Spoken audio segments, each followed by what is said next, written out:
know what's up. Welcome to Birdland. Win or lose, we bringing it to you always. You know what's up. Welcome to Birdland.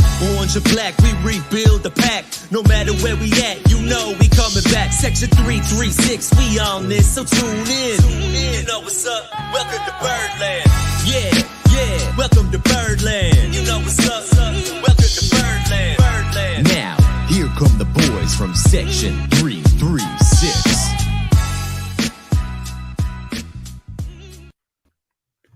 Ladies and gentlemen, boys and girls, Baltimore sports fans of all ages, welcome to Section 336, Next Generation of Baltimore Sports Talk. I am your endearingly stuttering host, Matt Soroka. As always, I'm joined by the button lover, Josh Soroka. Hey, Matt. How's it going? Good. The question everybody wants to know is, when you heading down to Aberdeen? Who's going to Aberdeen? Will you go to Aberdeen? Wasn't that today? Starting today. Yeah, this whole week, though. Uh-huh. So it's exciting. Are you going to Aberdeen? I don't know. I might try to go Friday. We'll see.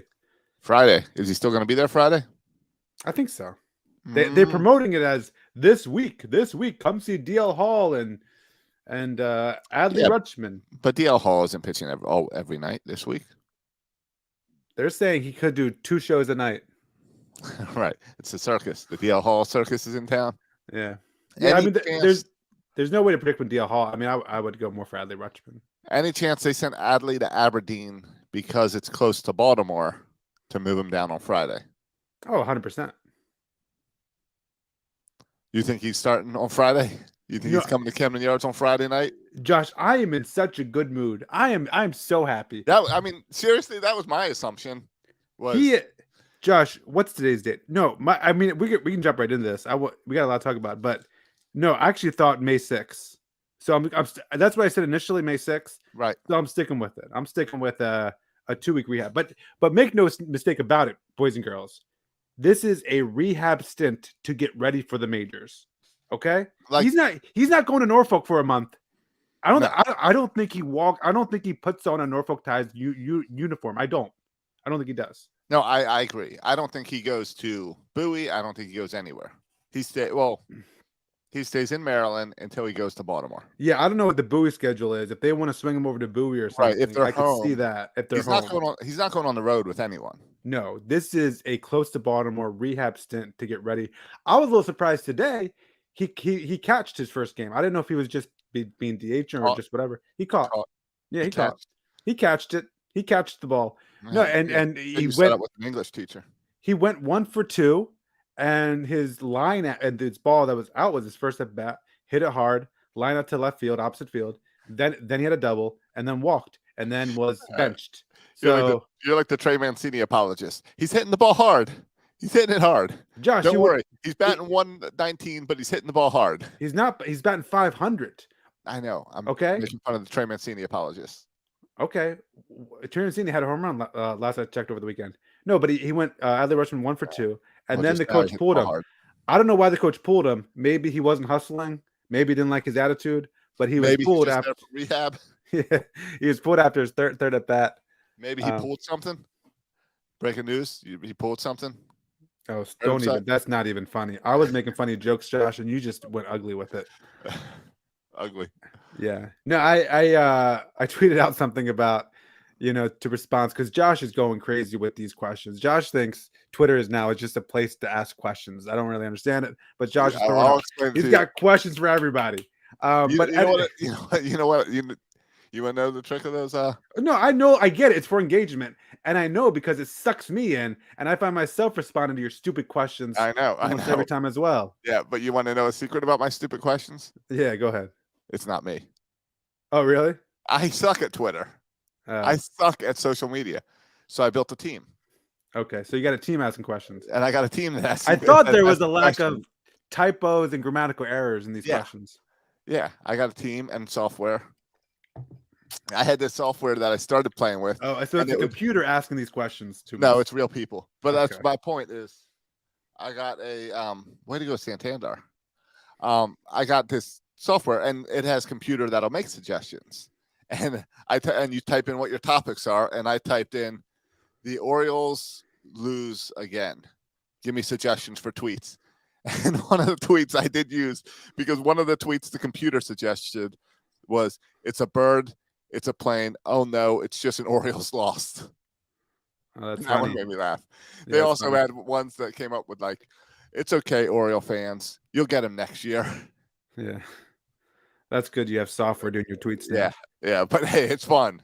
And every time a question goes up on Birdland Sports, or Section 336, I go, man, that's a good question. I should have put that on Twitter. It suckers me in almost every time. I know, it's been great. And that's what. Well, I was saying that because I responded to one of the questions about when was Adley going to come up? Adley going to call up, and I joked on there that he has to prove himself at Aberdeen. Yeah, people took you serious. And there's some commenters keeping me serious, guys. It's not. It's not serious. This is a rehab stint. He is rehabbing to come back to the major, not to come back to the majors, but to make his major league debut. I'm still feel really confident about my New Guy Fridays starting on Friday, May 6th. Yeah. Would I be upset if it starts on May 20 on April 29th? Would I be upset? No. But should I go ahead and buy my ticket? I got tickets for April 30th, so I'd be okay with that day too for his first game. But either way, I'm going to be at whatever his first game is. Major league game. I know. Yeah. I hope they give us a little more notice than like Wednesday that's coming on Friday, because I really want to be there. Wow. Listen, the Orioles PR team never messes anything up, so I'm sure they'll nail this. Hey, Orioles PR. Flights are really expensive right now. Can you help me out? Give me a little bit of notice so I can do a little flight tracking and at least not have to take time off work. How about a Saturday? A nice Saturday would be great. Yeah. Maybe I can get a 3:00 flight to get in at 5 and get to the stadium by 7 for a Friday night. If you give me some notice to do some manipulating and convince Southwest to figure something out. Yeah. Well, I need a little bit of notice. If they want to sell a bunch of tickets, they'll give us notice. Agreed. Josh, I'm so pumped, so optimistic about the way the Orioles are playing, about what's happening to the minors. I'm excited about everything. But before we get there, that's why I'm heading over to southwest.com right now. Before we get there, can we just touch on this? I know this is Baltimore's best sports podcast, so we cover it all. We cover the Baltimore Blast. We cover the Ravens. We do it all. Ravens draft is coming up this week. Yeah, Thursday. Big live show over on Film Study. Oh, nice. Film Study. Yeah, they're great. They did it last year too. Very entertaining. Yeah. Because they give you what you do when you turn to Film Study. Because I watched it last year. It's like not just draft analysis, but like how does each draft pick impact the Ravens? Like how does who was taking number 5 impact what the Ravens are doing at 14 or whatever? Yeah, it's always fun. Yeah, always fun to put that together. Josh, you have any thoughts on any hopes, dreams, wishes about the Ravens draft? No, you sitting back, no expectations. Let's see what happens. I don't care. Okay. My part of the draft show is to sit there and make sure the guests pop on properly and weed through the comments. I have done zero draft research. There's a million draft boards out there. I haven't made my own draft board. I don't care about the NFL right now. I'm really enjoying the baseball season. Okay, that's fine. I've done about 20 mock drafts. No, my thing with the Ravens, and here's what I hope they do. And this is, I think, connecting with the Orioles, a result of watching the Orioles. I mean, I'm so sick of waiting for prospects.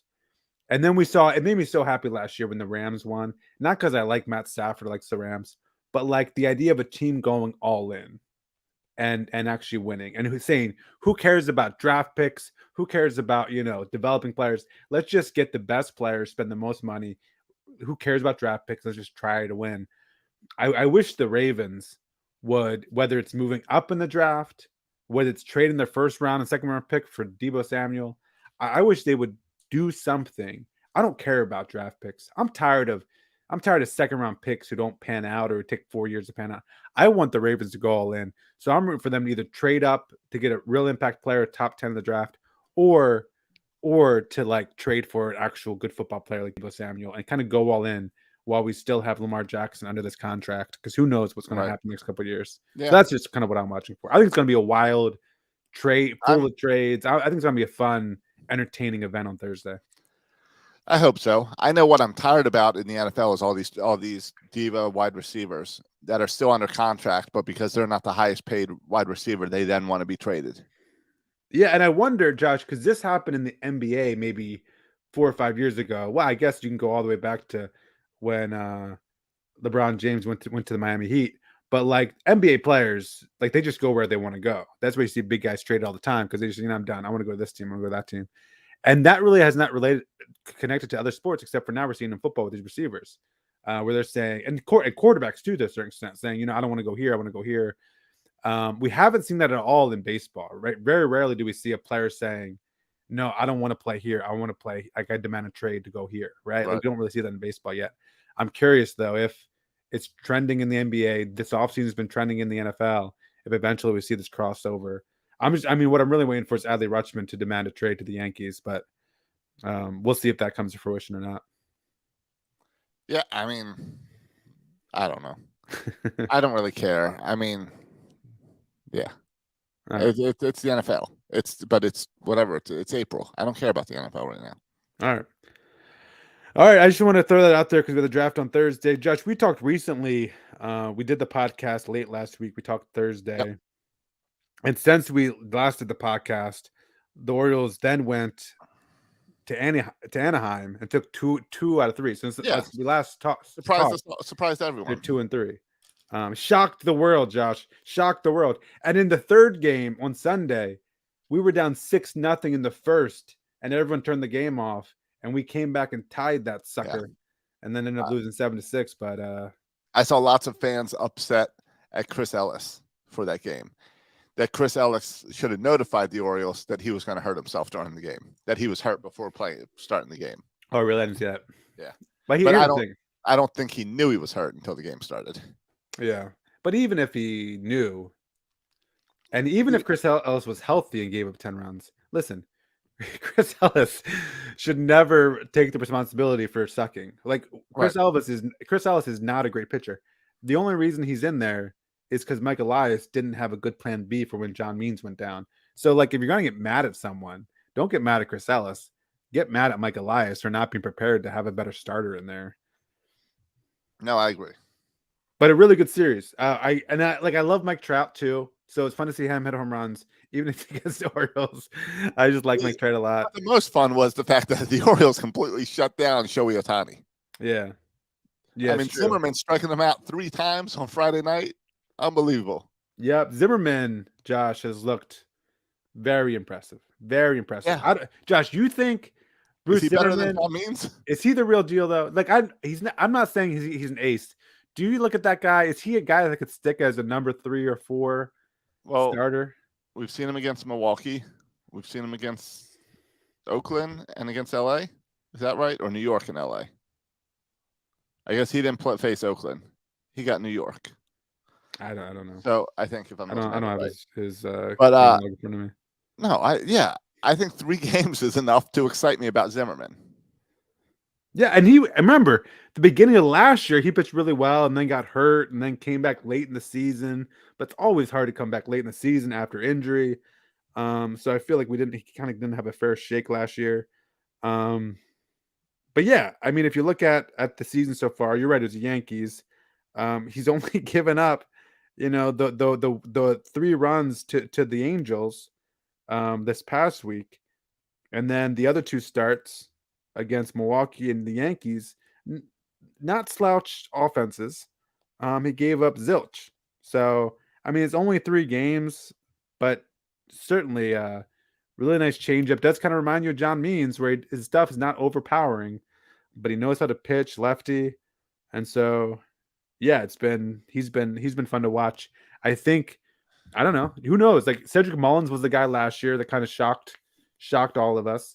Maybe Bruce Zimmerman is the guy that shocks that he wasn't really on people's radars, and he proves he deserves to be in the starting rotation going forward. So that's pretty exciting. Yeah, I would take that. It's like anything with the whole Oriole bullpen and all. You're just waiting for it to implode, waiting for it to fall apart, and it's really hard to believe. But 3 starts by Zimmerman, and he's what, a 1.20 ERA, 15 innings. Yeah, and I think the key with Zimmerman is 16 strikeouts. He's got more strikeouts than innings pitched this far in. That's exciting.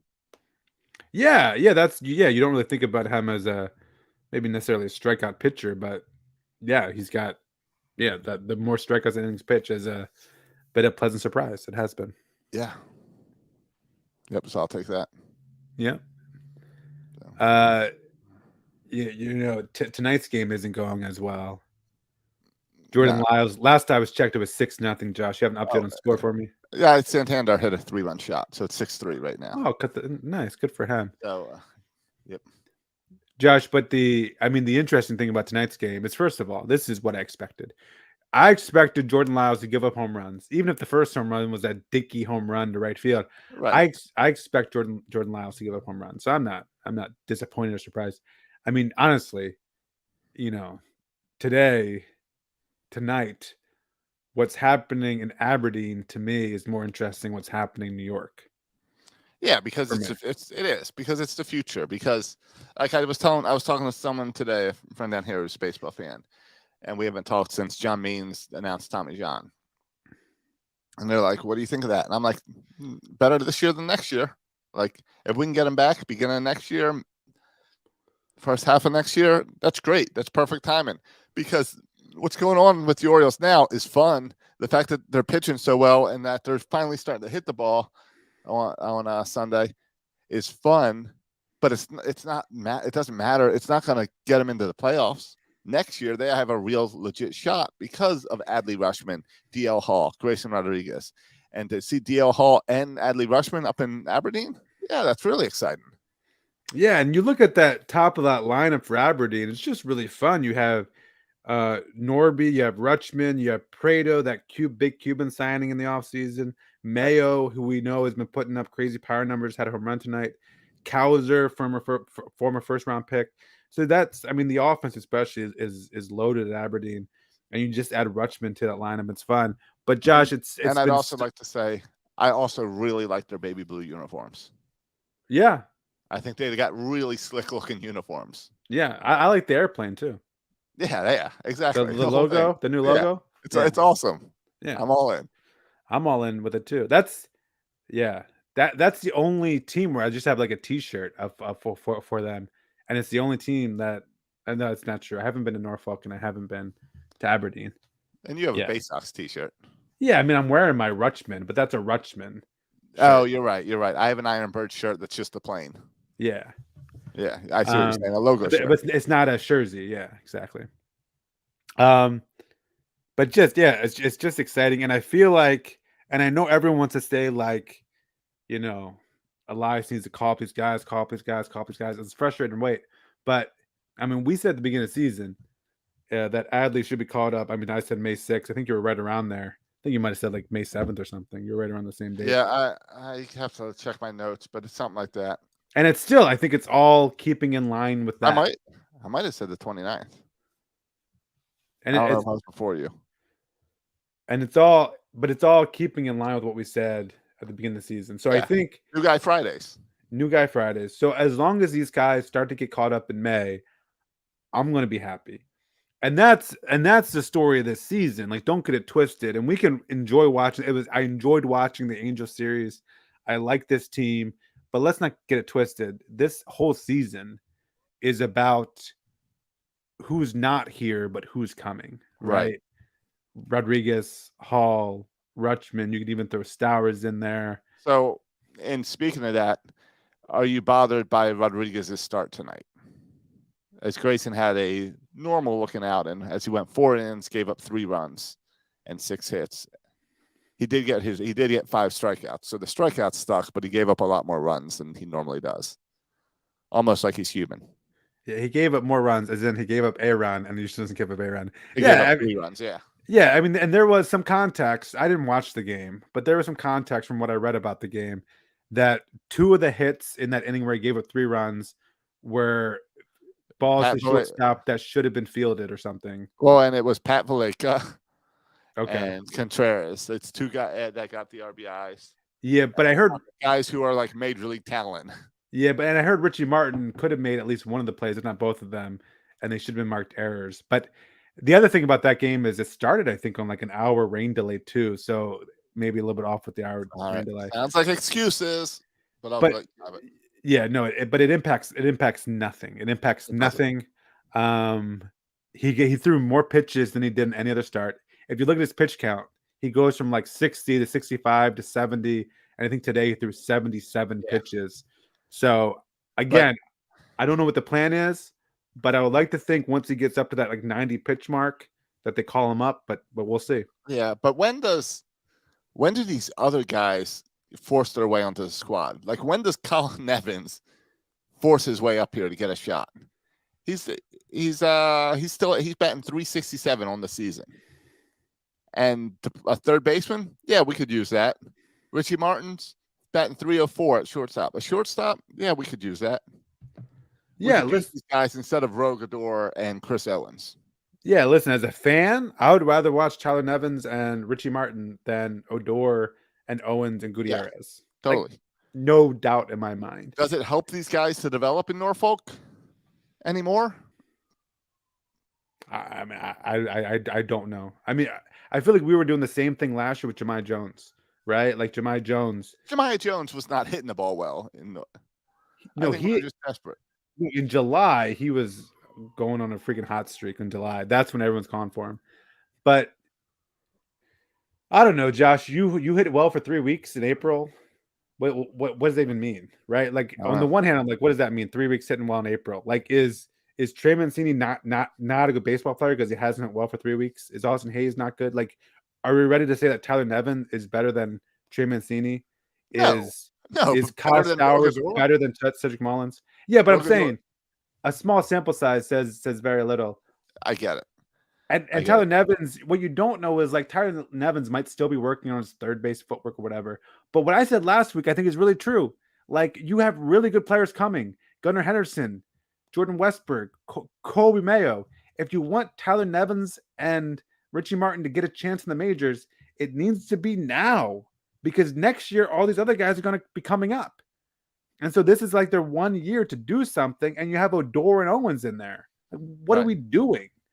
This might be Nevins and Martin's last year to kind of impress before Westberg and Mayo and these other more highly touted, Gunnar Henderson, come up. I watched Gunnar Henderson on Friday hit a ball. It must have been 200 miles per hour. I exaggerate, but he hit the ball freaking. I videoed it, but I couldn't even keep the video because the ball went on the stand so fast. I'm so excited for Gunnar Henderson up here.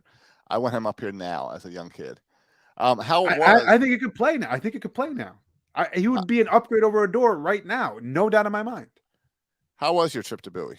It was good. You sent me off topic, but you sent me a picture of Silas getting his first autograph.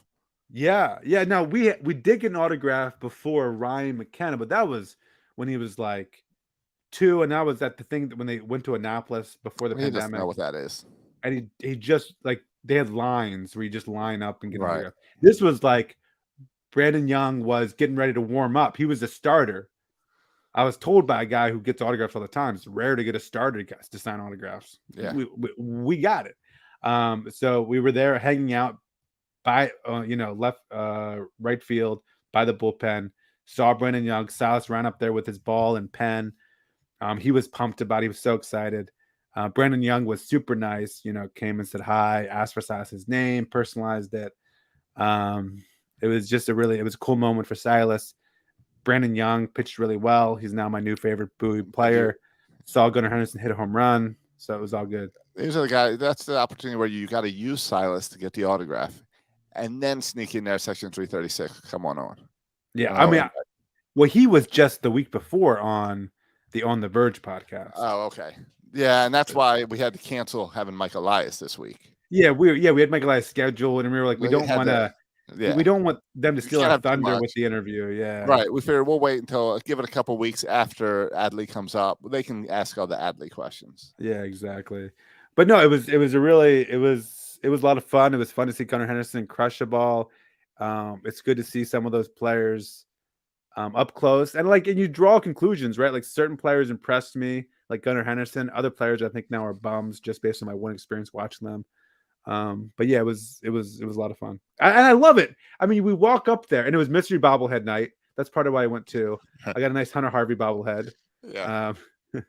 But it's now in Silas's room. And I thought about it and I said, you know what? Because Silas doesn't have any bobbleheads in his room because I'm afraid he's going to break them. But I was like, Hunter Harvey's a good one to play. That's what I was thinking. If you're going to break a bobblehead, how appropriate to bring Hunter Harvey. So go ahead, Silas. And, right. And the chance of it breaking is high because it's Hunter Harvey. That's what I'm saying. Like it should come. The boblet should come like already partly broken or something. Right. Like enjoy it, Silas, but be prepared. It's going to be broken, and we're going to have to put it on the IL for a year. Yeah, and I don't blame you, Silas. Like it's just who he is. I don't blame you. Right. Even if you had part of it. No, so but that was but the cool thing is like you can show up an hour before the game, and that's what we did. And I said, hey, listen, I want to sit close to the field, and I got first row, right behind the catcher. So it's just I love how I can do that for minor league games, and it's cool for Silas to sit in the front row and get to see up close all these players. It's just it's the minor leagues are great. I just love it. Yeah, I went to a couple Jumbo Shrimp games last year down here, and I'm going to do the same as soon as Norfolk comes to town. They go to Norfolk first in May, and I don't think Norfolk comes here until like July or something, which sucks. No one wants to come to Jacksonville, and July 4th they're here. I should know this. I don't even know. Are they still doing the week-long series? Is that still a thing? Okay. They are doing a week-long series. Okay, so that's why it makes sense for Adley Rutschman, by the way, to be there all week for this whole series. Well, yeah, and they're also doing the travel day on Mondays because I think they probably get cheaper flights that way if you travel on Mondays because their series are going Tuesday through Sunday and then a day off. Yeah, and everyone has off Mondays. Yeah. Hey, Josh, speaking of cheaper flights, you want to touch on Masson now letting the announcers fly to the stadium? Josh, do you think it's a lot involved? I feel like there's a lot of moving parts in moving a whole broadcast crew to away games. You don't think it is? No, is this purely a reaction to what happened in the West Coast and how much of a disaster it was for the announcers announcing from Baltimore and the fans being outraged? Is this a reaction to that, or was this always the plan? No, this is a reaction to the fans. Yeah, you think so? 100%, because the fans are coming to the stadium and they've seen when the Orioles would get those wins and the stupid strike three, and we see it, and then they call it. I think it's a total reaction to the fans, and I think Mike Elias was embarrassed. I think it's both the fans, and I think Mike Elias maybe didn't go on the trip because it was a West Coast trip and watched some of those broadcasts and was embarrassed. What such a random thing to say. What evidence do you have to think that Mike Elias was embarrassed and he caused this thing to change? Oh, it's easy. What are you basing that off of? That seems so random. I'm basing this on me. Okay. I watched that. You were embarrassed and you assume everyone else felt like you. If I worked for that team at any position, if I was as a fan of baseball, I was embarrassed for my broadcast team. I would imagine the GM would be embarrassed even more if me as an Orioles fan and Orioles podcaster was embarrassed for the Orioles broadcast. I imagine Mike Elias was definitely embarrassed for the Orioles broadcast. But you know what? Let's reschedule that interview so I can ask Mike Elias if he was embarrassed about the broadcast. He's on the verge. I'm sure gave him some great questions about minor league development and the players, but I want to ask him, was he embarrassed by the broadcast? Yeah. And I want to ask him when he goes down and sits right behind the catcher, has he actually purchased those seats? And if not, he should be accosted by the ushers and not allowed to go down to that first row. I had the same thought. That's what I want to ask him. Is if I put on a sports coat and shuffle my hair around in some glasses, and maybe a clipboard or something, and like a tie that's kind of used to be tied, but I pulled it out. Yeah. Can I go there and sit in those seats as well and get everyone fired up? Yeah. See, this is why I wouldn't have Michael Elias. I also want to know, the Orioles promotions are kind of lame this year. I want to have a Mike Elias night. I don't know what it would entail, but I think it's time for a Mike Elias night. Yeah. Okay, first of all, two things, Josh. It'll be a bobblehead, obviously, but I'm sure we can come up with more stuff for a Mike Elias night. Okay. I only had the Walk with Elias night, but that was for the wrestler. Right. To BH, I think a lot of fans will boo Mike Elias. Mixed feelings about Mike Elias. Like we criticize him sometimes, but we're on board with trust the process. We like what he's done here. But a lot of people who are not. I agree. People are a little bit impatient and they're not happy. And so I don't know how well that would go over. I agree. I mean, if they shot Mike Elias on the Jumbotron right now, Like if you go to a game and they give you a shot of Mike Elias up in the thing, which I guess they might do occasionally. What's the fan reaction to seeing Mike Elias in his club suite? Do fans cheer him? Do fans boo him? Do fans sit on their hands? What's your reaction when you see a shot of Mike Elias? I think fans cheer him. Yeah. But what kind of, do you think they stand up and cheer, or do you think they give a little golf clap? Golf clap. A golf clap. He doesn't deserve a stand-up and a standing ovation until this team wins something. I agree. Mike Elias hasn't done anything with results for this team yet. So you think we should boo him? No. So Josh, you're saying whenever you see Mike Elias, you should boo him. Is that what you're saying? I am being patient. Yeah. But don't celebrate Mike Elias. Even though I just said have a Mike Elias night, don't celebrate Mike Elias. It feels like you're celebrating Mike Elias with a Mike Elias night. I guess you're right. I guess we have to hold that night off. Yeah. I think there'll be plenty of times after I don't know if we do it after World Series. I would be okay after the first World Series, but definitely after the third and fourth World Series, I would definitely have every night being a Mike Elias night. The problem is after those first World Series, we have too many guys to celebrate. We got Adley Rutschman bobblehead, Gunnar Henderson bobblehead, John Means, Bruce Zimmerman bobbleheads. We've got all these guys. Yeah, I mean, and don't forget about the MVP, Yusniel Diaz, who came back from injuries and became the World Series MVP. Don't forget about him. Just barely got past DJ Stewart for the MVP. Yeah, I like how this is becoming, and we can talk about DJ Stewart. I don't like how this is becoming. The most depressing to me, these two names, we don't talk about Bruno, we don't talk about Chris Davis. For me, the two names that I don't talk about anymore, I don't want to hear their names anymore because they just make me too depressed, is Yusniel Diaz and DJ Stewart. No, I'm okay with DJ Stewart. Well, he's what he is. Yeah, I don't care. I don't care. We don't talk about Yusniel Diaz. Doesn't really fit the song. Like I would be more okay. I would be more okay if Diaz played a whole season and wasn't good. But the fact that he's always hurt is more frustrating to me. Right. And I feel the same way about this other guy, Heston Kjerstad. He hasn't played all this year. Yeah, but he hasn't played all this year. Well, yeah, he's still in extended spring. Well, he's got a hamstring issue. Oh, that's right. He did go down with a hamstring issue. So I don't want to talk about him anymore. Former first round pick 3 years ago now. I don't want to hear his name anymore. Right. You would think 3 years later we should be talking about him the way we're talking about Adley. He should be in AAA banging on the door right now. You're right. But he hasn't even played yet. Yep. He's playing a game. But no, the Josh, you mentioned that the DJ Stewart. Oh, anyway, any other thoughts? We're jumping around a little bit on the announcers. So you think it maybe it's about time. About time. Yeah. It's about time. Yeah, I saw people celebrating. Yeah, it's like when I tell Silas to clean his room. I tell him 100 times, and he finally does it at a month later. Okay, what do you want to prize Silas for doing something you should have done a month ago? Yeah, this doesn't mean that going on Twitter and complaining gets you what you want. Settle down. It doesn't mean throwing a fit that you want to see Adley Rutschman's going to bring Adley Rutschman up.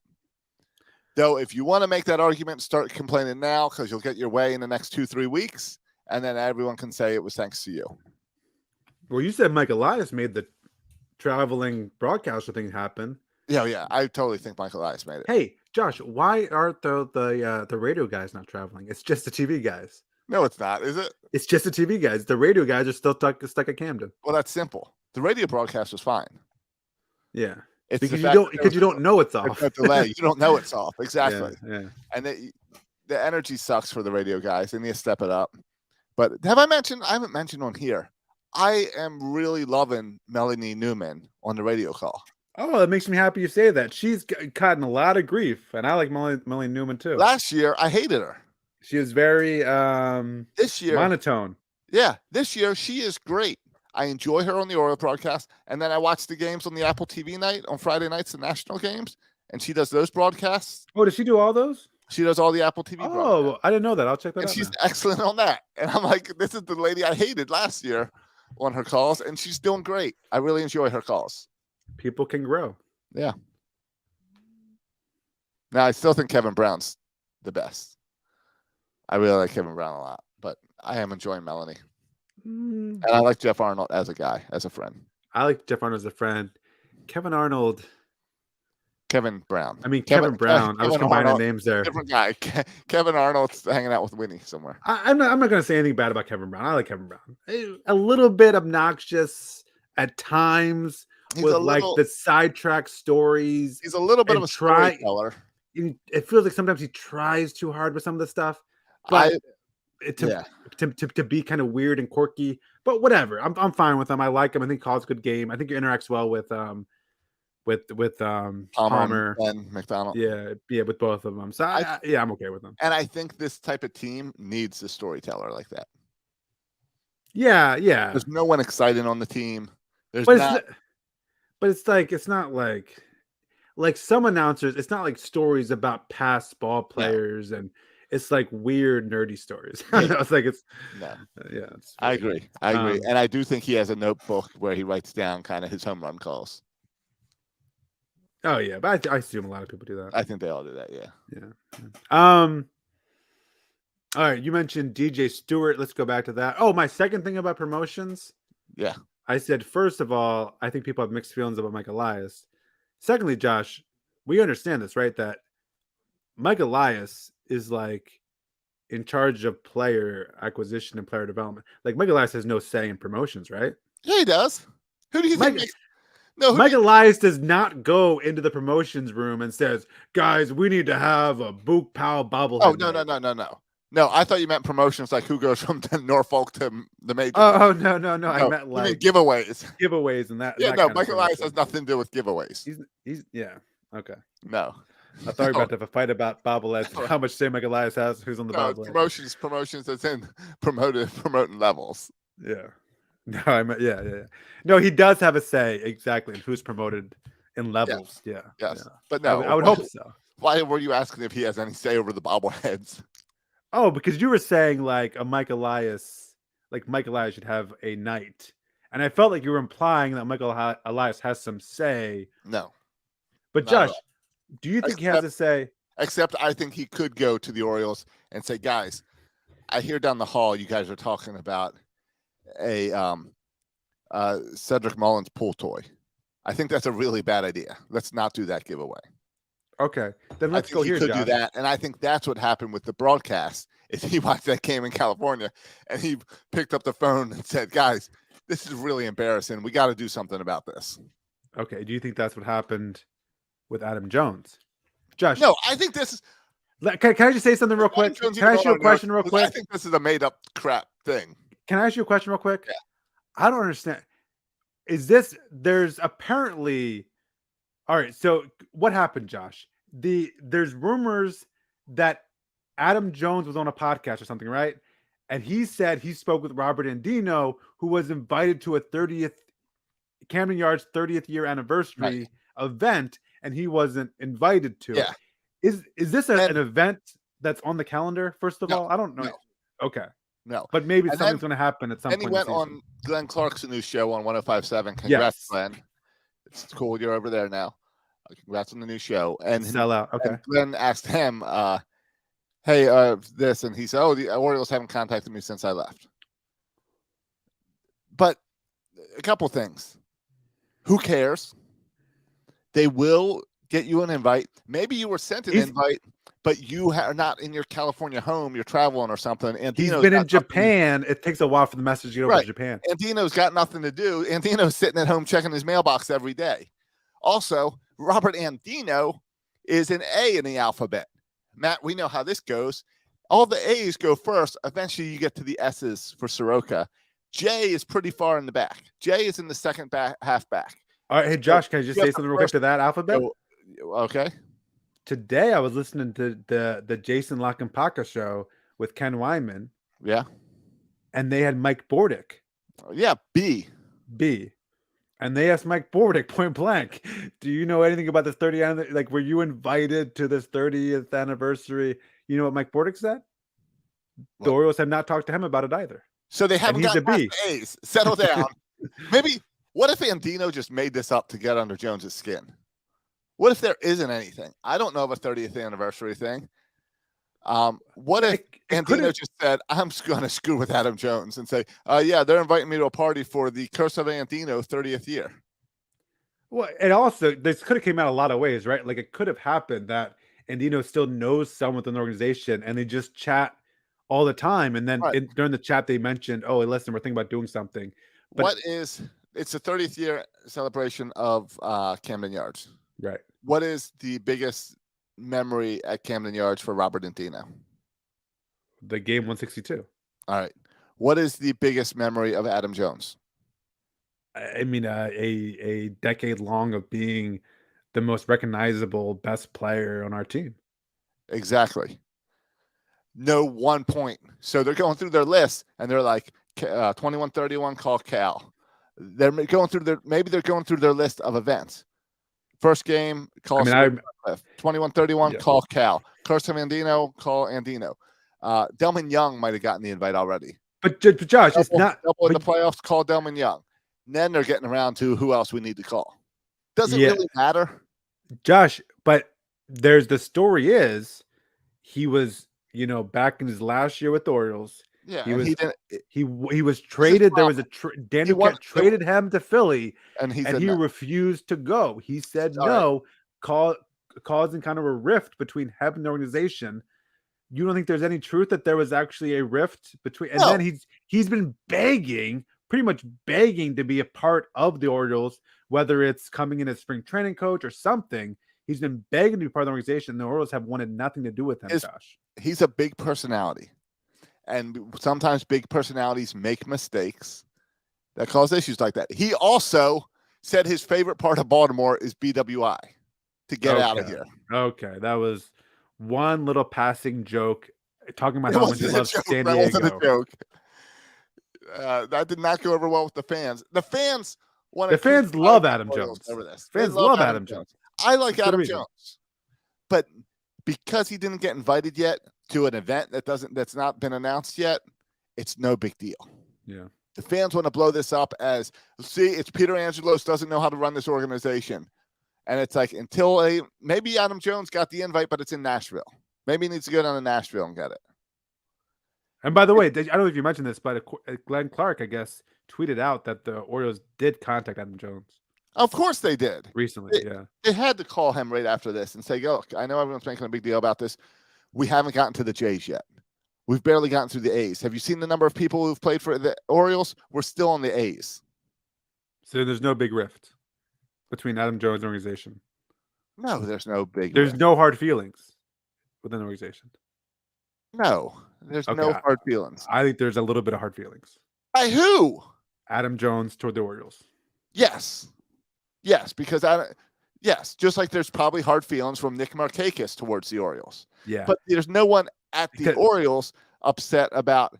Because he went to the Diamondbacks and then he went to Japan, but he wanted to play with the Orioles. I mean, he freaking refused to be traded to a playoff team because he wanted to stay with the Orioles. And then the Orioles refused to re-sign him to be the veteran leader during the rebuild. And then he went to Diamondbacks and then he went to Japan.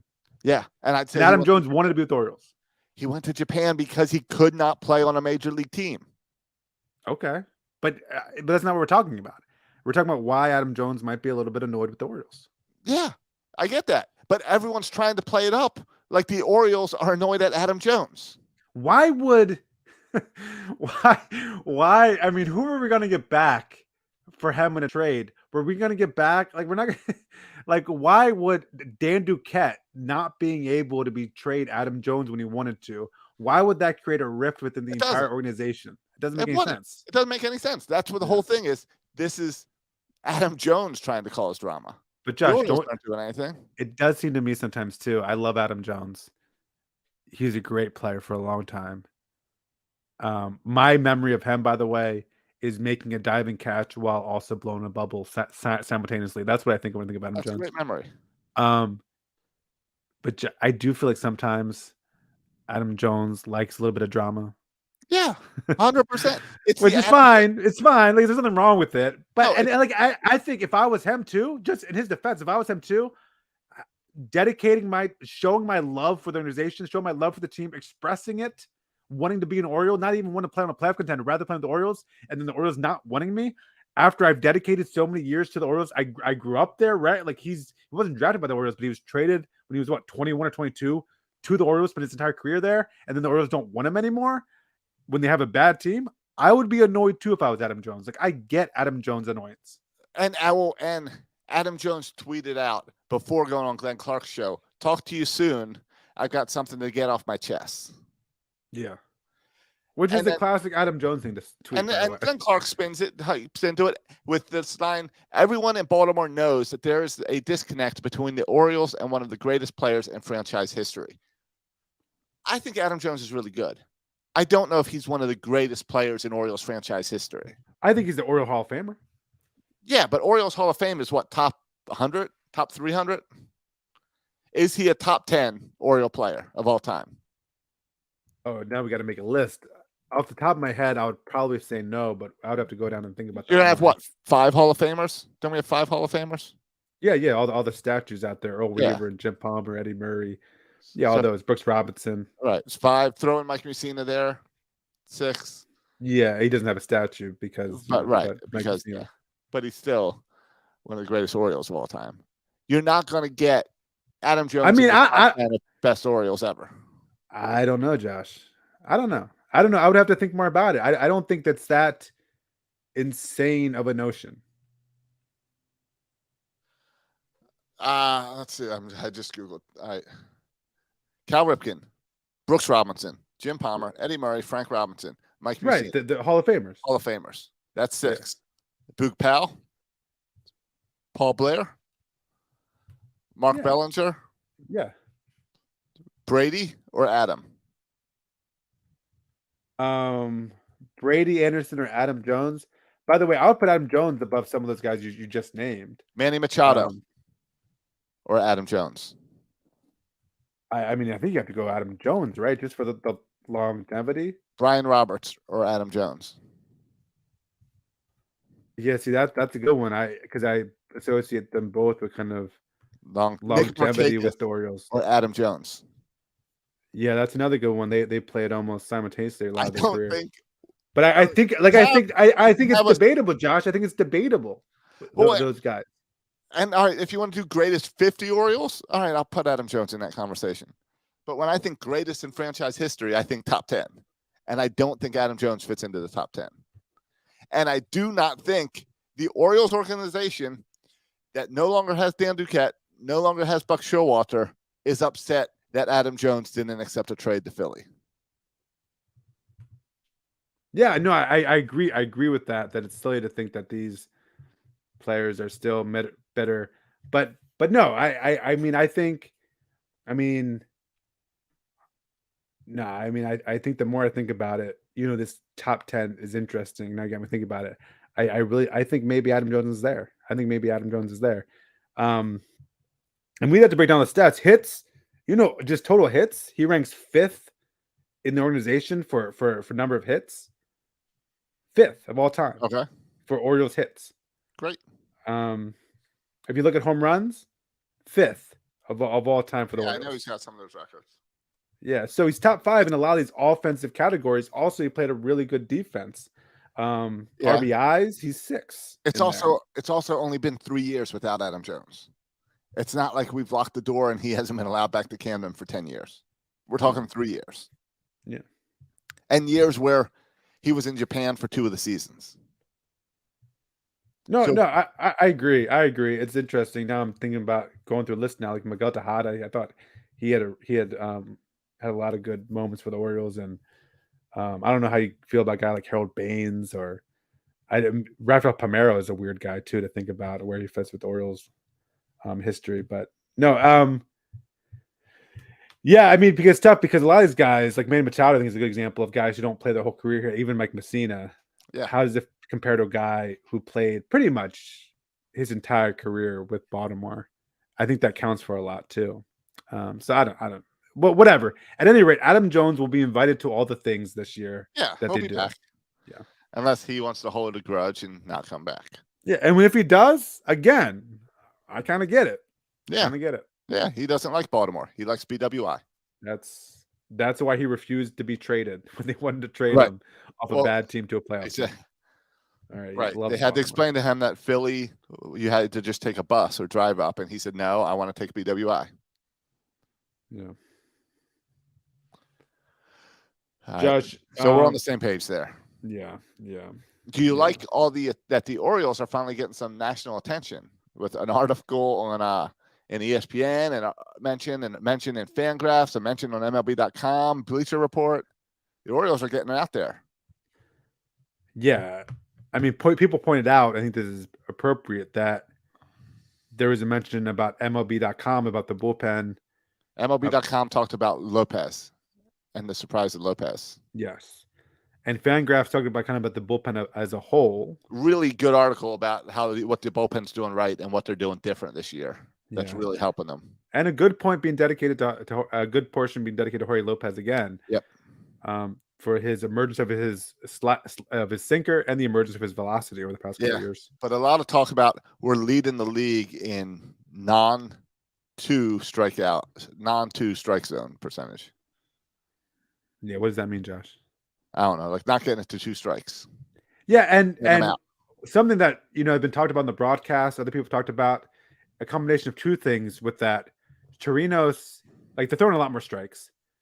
Chirinos is a better catcher defensively than Severino.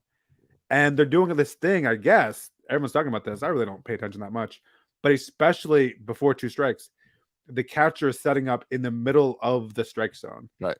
So not on the outside, but just big old mitt right in the middle to encourage them to throw more strikes. And that certainly, I mean, combining with Tanner Scott leaving, who walked everybody, right, has led to a bullpen. I mean, I think the epitome of this, and I don't know if any of the articles mentioned this guy, but I think the epitome of this is Keegan Aiken.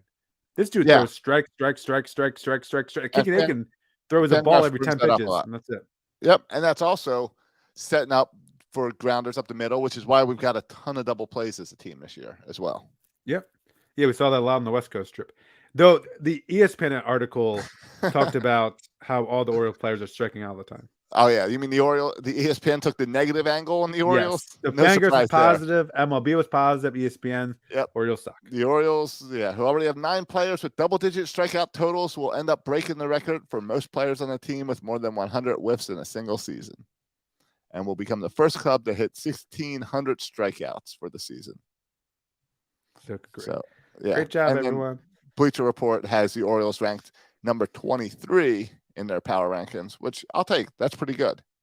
Yeah, we're not the worst team out there. I'll take 23 out of 30. Normally, I'm used to seeing us at like 29, 30. Yeah, I think it shows signs of now the growth. bullpen has completely fallen apart tonight, but that happens once in a while. Yeah, I mean, I think I think what the Fangraphs article pointed towards too, which was encouraging to see, that this is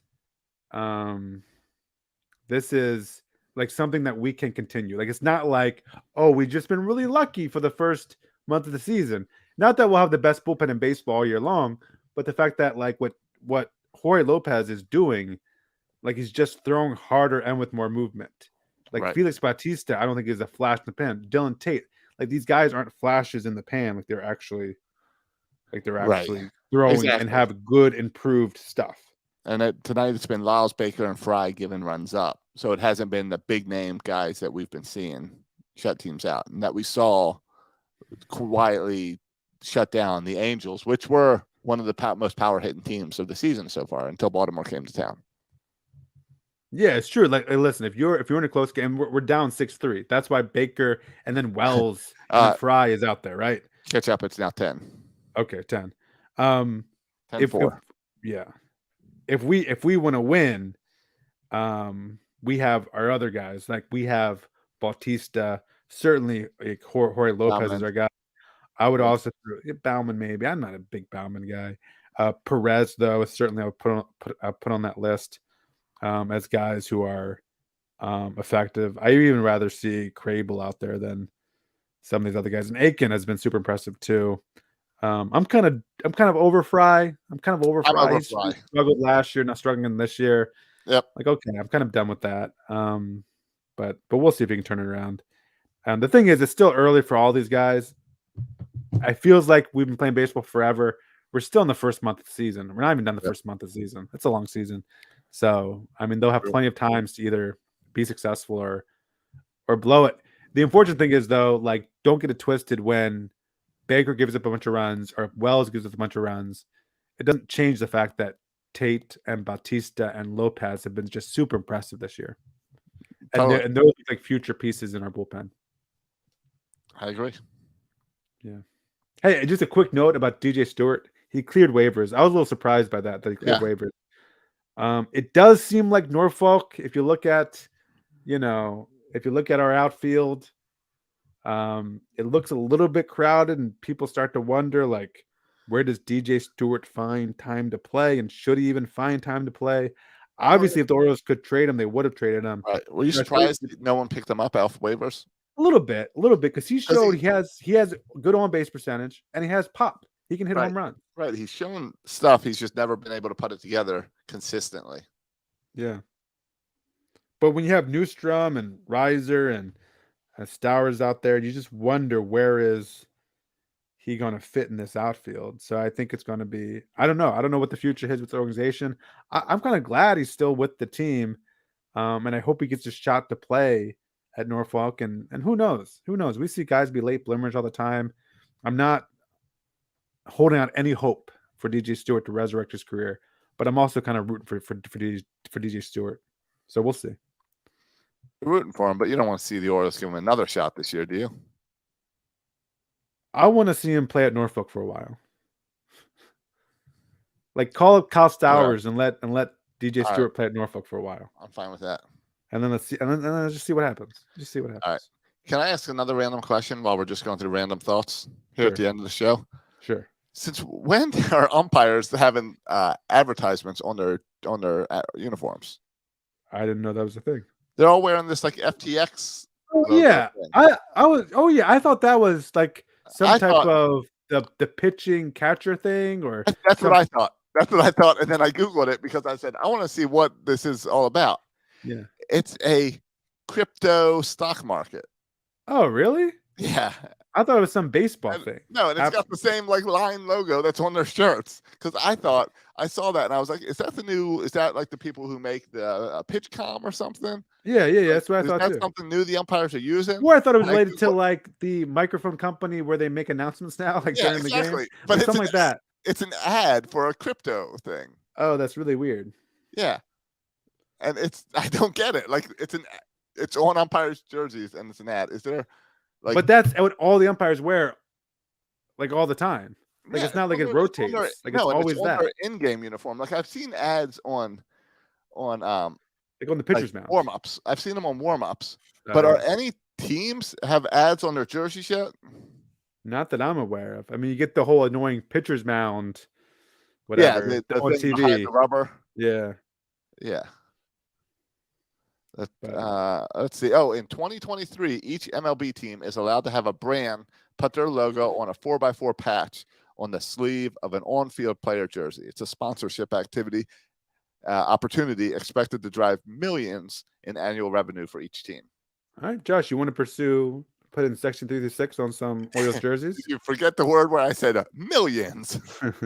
Well, combined. But I guess the umpires worked that out early. Umpires somehow got the deal. Yeah, good for them, I guess. Good for them.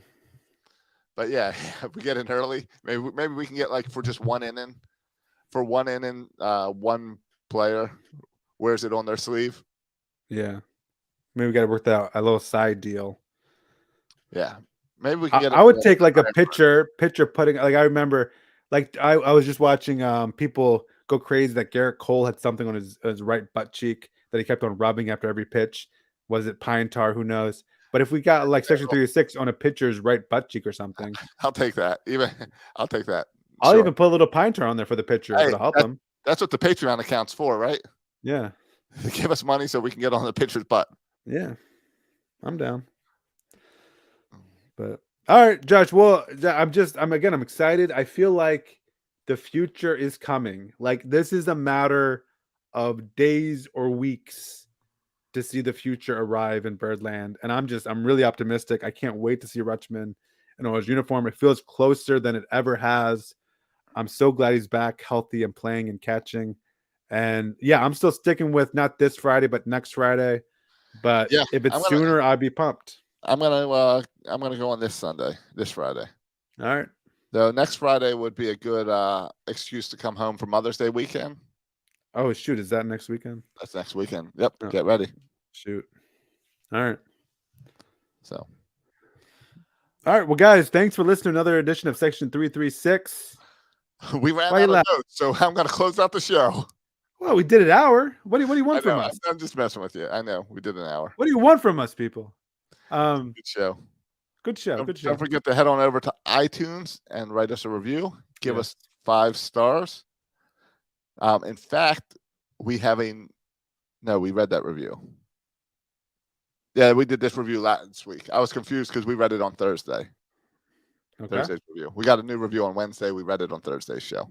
Okay, well, let's get a new review this week so we can read it on Monday's show. Yeah, get us a new review. Get us a new Patreon. Thank you, Tony, who's our most recent Patreon.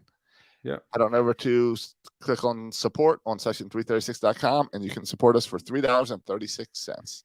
Yeah. You can also follow all Birdland and Section 36, just hot questions. Hot questions. We Sports. Yeah, ton of dialogue at Birdland Sports and at Section 336 show. And we've had some really good post-game shows. A lot of fun interaction, especially those 1 a.m. shows this weekend. Yeah, good for you rocking those. We've had some good conversations. Have you been rocking all those solo? Yeah. All right. I've done one show with another person so far this season. It's been with you. Yeah, that's it. So I'm doing a bunch of solo shows. It's been fun, though, because it's not solo. It's me and a bunch of guys in the chat room. Yeah, you seem to have a ton of good feedback with that. So it's been cool. I'll try to get on this week at one point. So. All right. Well, you can follow me on Twitter for all my hot takes. I tweeted like 7 times today. I was proud of myself. You can follow me on Twitter at Section336. You can follow Josh on Twitter at Josh Soroka. You're not getting off, Matt, now that Elon bought it? Did he buy it? Yeah. Okay, I'm a little late in the news. You must have not spent much time on Twitter because my entire Twitter feed is people complaining that Elon bought Twitter. Oh, really? Yeah. As long as it doesn't affect my tweets, I think I'm okay. It's not going to affect any Orioles talk. I think we'll be fine. Do we need to get off it and go to a more of a free speech platform? No, stop trying to talk me into going to Truth Social or whatever. Yeah, should we transition to all social media? Stop trying to talk me into that. Because Elon Musk is now running things. No, but you could. No, I'm still on Twitter for now. All right, boys and girls. Thanks for listening. And as always, go O's and go Aberdeen. Call up Adley. And go Ravens to draft this week. Oh, yeah, go Ravens. Draft someone good.